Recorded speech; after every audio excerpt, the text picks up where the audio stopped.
Hey, what's going on, everybody? Welcome back. It's Monday. We have 9 NBA games today to discuss, so let's go ahead and get into it. As always, if you enjoy the content, appreciate it. For the like button, subscribe if you haven't already. Hope you guys had a good weekend.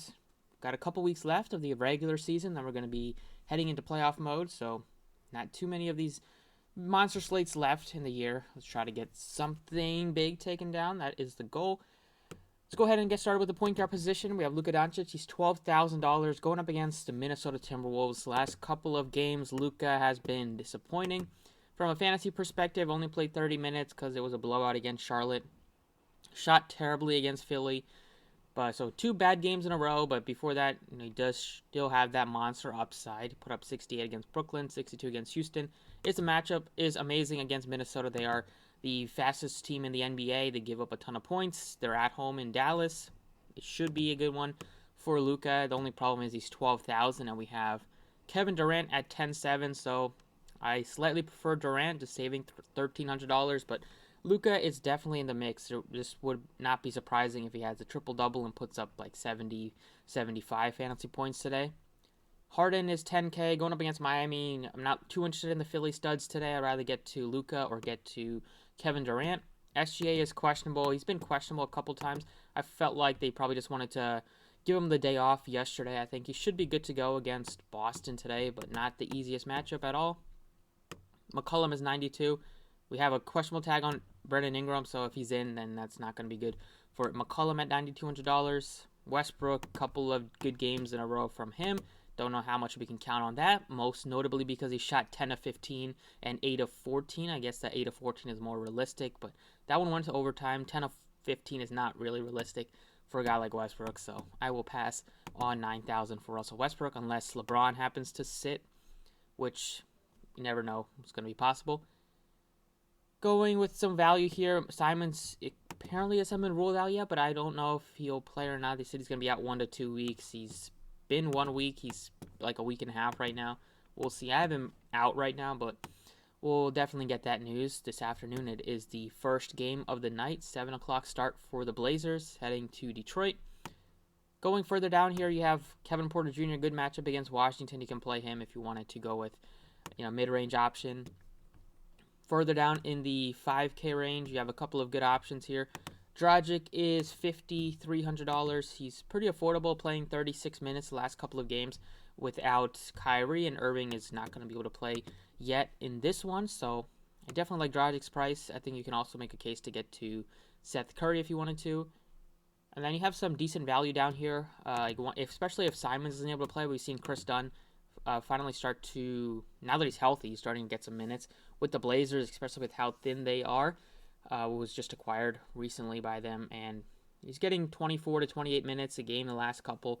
Gets you assists, gets you some steals, really good defensive player, so that you can count on that. The price tag is really reasonable. They don't have Simons like I'm expecting, I think.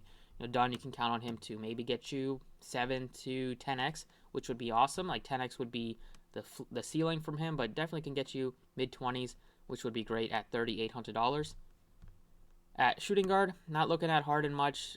Don't think I'll get to McCollum if Ingram, well, he hasn't been ruled out yet, so maybe he plays. We'll see.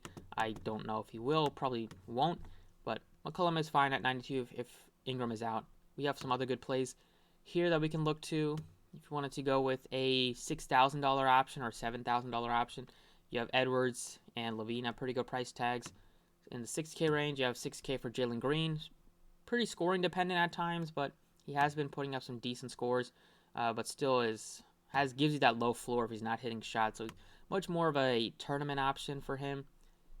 44 for Reggie Bullock now that he's back. Probably go back to playing good minutes over 30. Still very shooting dependent, but he looks okay at 44 if we don't get more value, which we probably will. $3,000 range, you have Raul Neto. Looks fine at his price. Maybe Cody Martin. You can look to him at 38 if you wanted to go with a cheapie. And then Mills been struggling so much with his shot, but still gets the minutes. Just hasn't been able to really hit shots. And if he's not hitting shots, he's not doing much of anything else.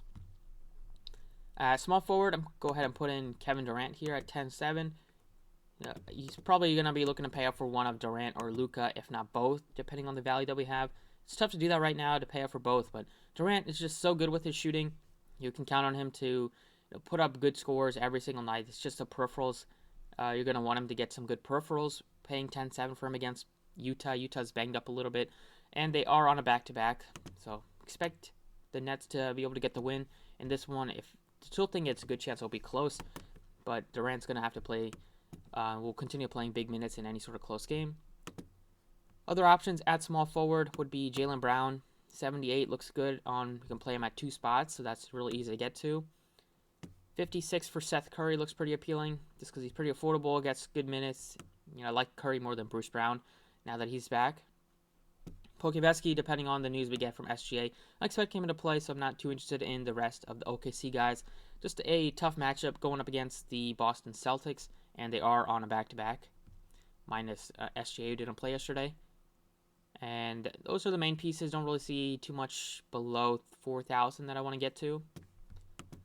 Moving on to power forward, Siakam looks fine at 89, but expect VanVleet to play. They said he sat yesterday, but he should be good to go. Wanted to rest him on one leg of a back-to-back. One guy that looks good at power forward is Bagley. Should be starting at the 4 in place of Jeremy Grant, who's been ruled out for this one. So you can expect Bagley to play probably 30 to 32 minutes. And Kelly Olynyk is also questionable. If he happens to sit, then Bagley will get even more minutes. So gotta like Marvin Bagley at his price tag. At center, Cat is questionable. If he sits, then that'll open up the door for Russell and Edwards to get more usage, make Nasri look like a good value. So keep an eye on that. Hopefully he plays. Other options would be 7K range. I continue to go with Evan Mobley just because he's playing monster minutes for the Cavs, playing like 35 to 39, and even gets up to 40 at times. But just really good with the rebounding now that he's playing center. Gets you some defensive stats, blocks and steals there. And the scoring, they looked at him at times. He wasn't super aggressive against Detroit, only put up 12 points, but he does give you that upside to really, to put up over 20, 25. The career high was 30, which he hit a couple days ago. So just him and Garland are really just in control of the offense right now. They're great in the pick and roll. They kind of dictate everything. Occasionally you have guys like Markkanen and Kevin Love get hot, but Mobley and Garland are the two main pieces right now in the Cavs that you feel good about paying up for. And Garland is 93. He looks good as well going up against a bad Lakers team. And Mobley, especially if they play like LeBron at center again, should be able to get you a ton of rebounds. So we'll see what they decide to do. At the guard position, plug in a Brooklyn Net. I'll plug in Seth Curry. Between Curry and Dragic, both guys look appealing. You can plug him in at shooting guard if you wanted to, but playing good minutes here. He played 38 in his return. Made 7 threes, which was awesome. And he's going to get you scoring. If he can get you like 4 to 6 peripheral stats with rebounds, assists, that'll be nice. He had 5 steals against Philly, his former team. But you can't count on that. But really, you can count on the 3-point shooting, count on those 3-point bonuses on DraftKings.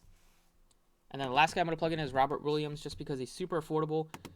At only $6,400, gets a great matchup against the Thunder here. Should be able to have success. His minutes have been down in some of these games, but that's because they've been rolling. Blew out the Nuggets. They blew out the Kings. It was a blowout against the Warriors, which they won again. So the Celtics are winning a lot of these games. Haven't been in a lot of close games recently. The chance that this one doesn't stay close as well, but they're on a bit of a road trip here. Maybe back to back as well. Maybe get some tired legs in there. So hopefully, especially if SGA plays, better chance of keeping it close.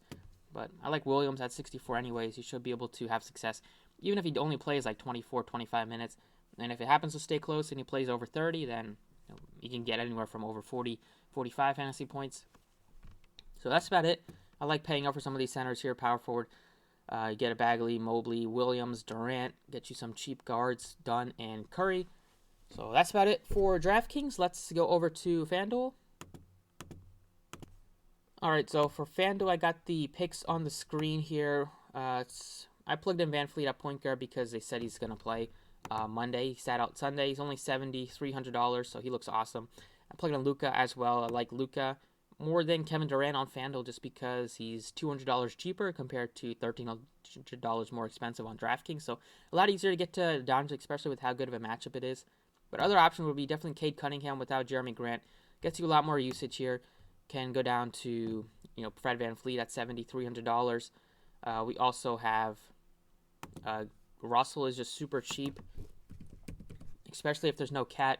But even if Cat plays, you get D'Angelo Russell at only $6,400. He's had a couple of down games, but that price tag looks great.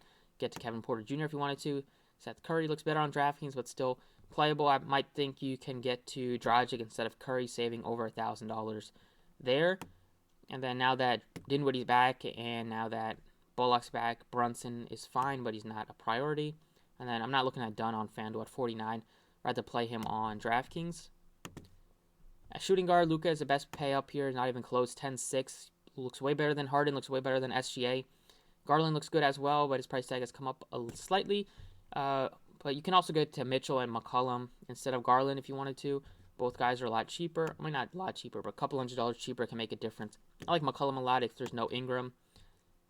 6K range and 7K range. Brown looks awesome at 72, really affordable. Play him at 2 spots. It's only $400 more than Marcus Smart. Didn't think they'd be that close in price ever, but would definitely prefer Jaylen Brown. And then Russell at 64 looks good at his price. And going further down here, 5K range, you have Maxey, looks fine. Alexander Walker's price tag has come up, so he's not appealing, especially now that Conley will be back and Mitchell is back. So they're almost getting to full strength. They're still missing Bogdanovic and a couple of bench pieces. Trent Forrest has missed some time. Small forward, it's Durant if you wanted to pay up for anybody. If it gets some more value, I might be looking to get to Durant and Luka builds. But right now I saved some money and got to Jaylen Brown at $7,200. 6K range, it's Kevin Porter. 5K range, Lauri Markkanen looks good at his price. 4K range, not much here. Hernan Gomez's price tag has come up even if he starts for Bogdanovic, which he probably will. Power forward, I plugged in Bagley. It's only $5,600. He looks awesome. Wanted to go to a more expensive guy, Mobley. I like him at 79. I like Mobley more than Porzingis just because he's playing like 10 more minutes than Porzingis. And then I plugged in Robert Williams at center just because he's so cheap at $6,000. You do have some other good center plays here. Like if you don't want to pay up for Embiid, you can get to $7,900 Mobley. But the other guy that really looks appealing is 71 for Vooch against Toronto. Should have success rebounding against that front court. So Vooch looks good, but I think I can get $1,100 less for Williams and feel good about that. So it's looking like a pretty fun slate. We got some good price tags on both sites. We'll probably get some news like we will always for like a big slate. But thanks for watching. Best of luck tonight. Stay tuned for Twitter for updates. You can check out the price picks stuff I'll post on Twitter later. And best of luck, and I'll see you all next time.